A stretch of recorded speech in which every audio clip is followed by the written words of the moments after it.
Talk Time with Reid Moriarty. We're at Euclid Records interviewing Steve Pick. Hello. It's nice to meet you. You too. When you were a boy, Steve, what did you want to be when you grew up? I wanted to write comic books.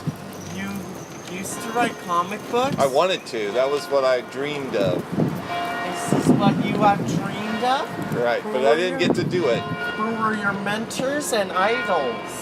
Mentors and idols. Well, I didn't really have mentors other than, school teachers, but my idols were comic book writers at the time, so that would be people like Stan Lee and Steve Gerber and Steve Englehart. All right.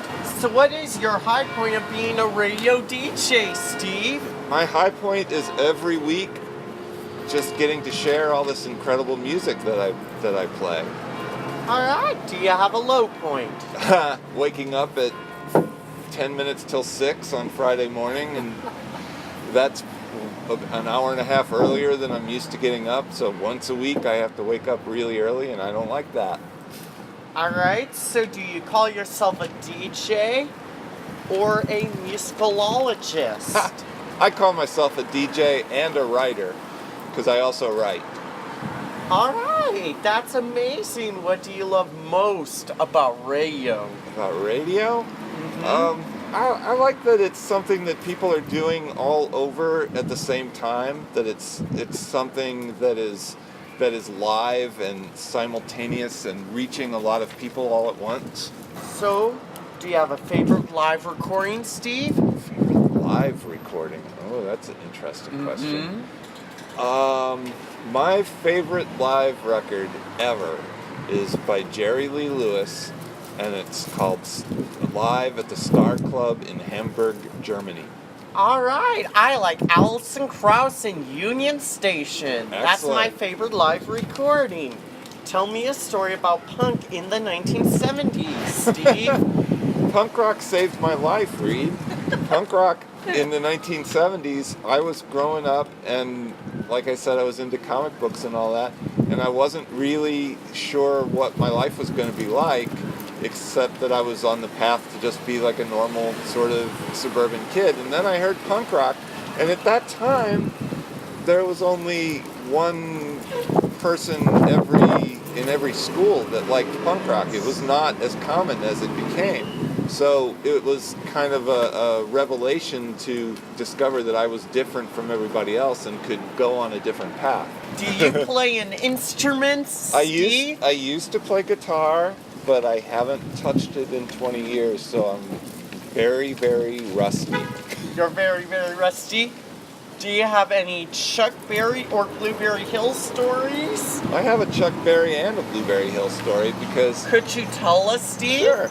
This was years ago. This was probably in 1985.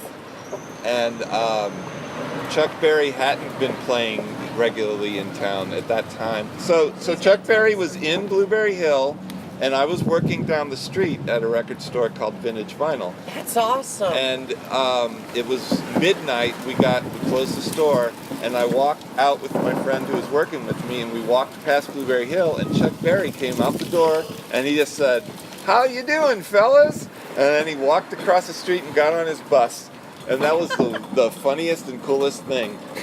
"How you doing, fellas?" All right, that's really wild.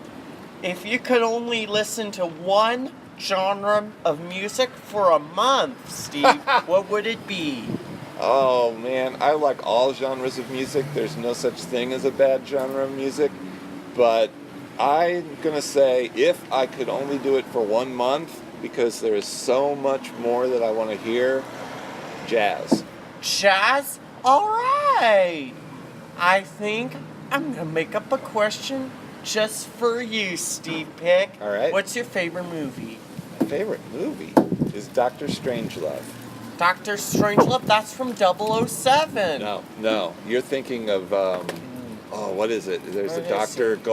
No, it's not Goldfinger.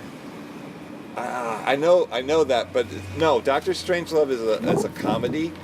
Of course. It's from about 1963, and it's about basically the end of the world, and it makes you laugh. It'll make you laugh. I like Chitty Chitty Bang Bang instead of the Jungle Book. Oh yeah. Do you That's know Ian about Fleming, Ian right? Fleming? Yeah. Ian Fleming He did wrote- Chitty Chitty Bang Bang and 007. Yeah. Let's play a game, Steve. All right. David Bowie or Louis Reid? Lou Reed. Lou Reed, okay. Do you like The Clash or The Cure? The Clash. Alright. Do you like Elvis Costello or Townes Van Zandt?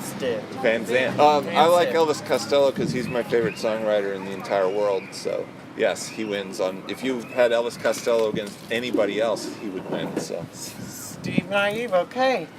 We are on a 2-week road trip. If you were making our playlist of what 5 songs would you play for the drive? oh man, where are you going? Hey, we're going to Nashville. Oh, okay. So I would pick some country music if we're going to Nashville. Country music? Okay.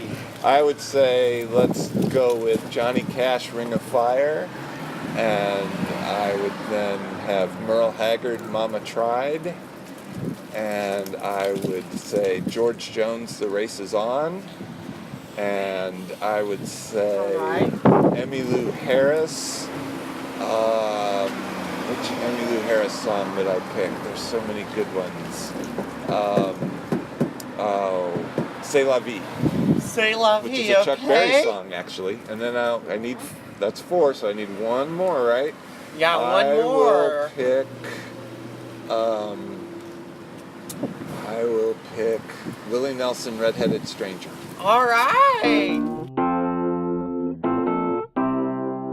Talk Time with Reid Moriarty. Alright, the last question is, I love searching for VHS tapes. Oh. What's the best thrift store in St. Louis in your opinion, Steve? Best thrift store in St. Louis, in my opinion, is St. Vincent de Paul.